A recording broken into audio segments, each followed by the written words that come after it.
Welcome to Bonesaw Poker. I'm Brad, and in this video we're going to go over shrinking ranges. Is it real or is it a bunch of baloney? Let's get into it. Are ranges BS? In the last video that I put out, I talked about how I was going to really focus on the other players and focus on shrinking ranges, whether I'm in the hand or not in the hand, and see how well I do. Now, the funny thing is, I was watching a video from this poker pro. I'll put his information up here. And in this one video, a person in the comment section was saying that trying to range people is complete BS, that you're just making massive assumptions and you don't have a clue how close you are to being right about what their range is. And his argument is just to use MDA, mass data analysis, which, you know, that's another subject, and just play the strength of your hand, that trying to narrow somebody's range is a fruitless effort.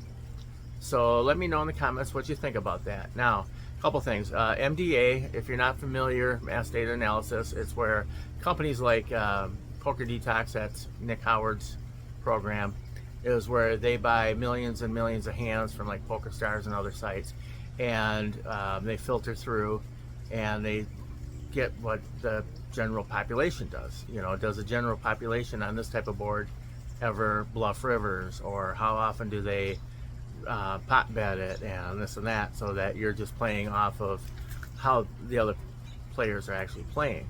Now, I know Carrot Corner, they do have an MDA program that they sell, but it's like $500. So I don't think I'm going to buy it.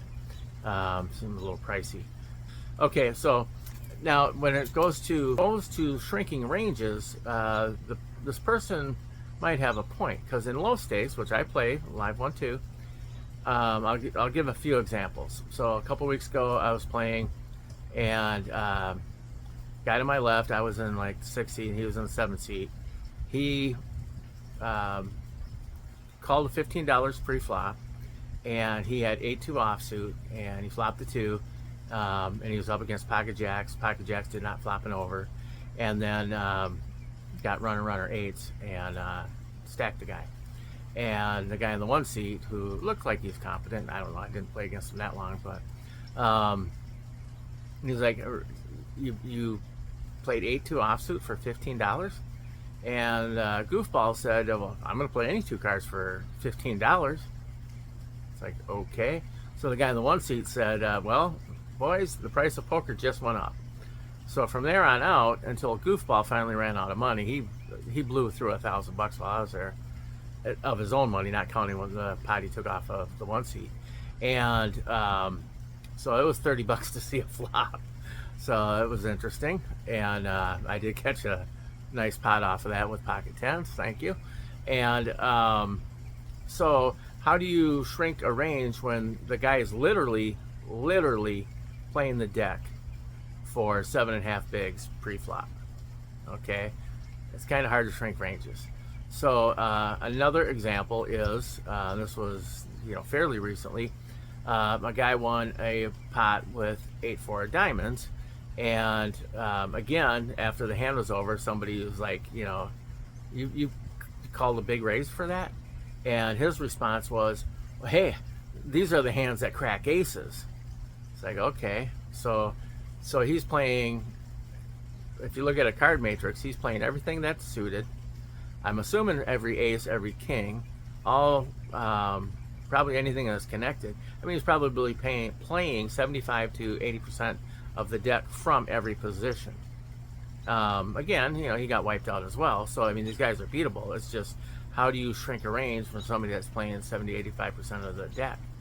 And that's a couple examples of how do you shrink a range when the range is that wide. So in the comments, let me know what you think.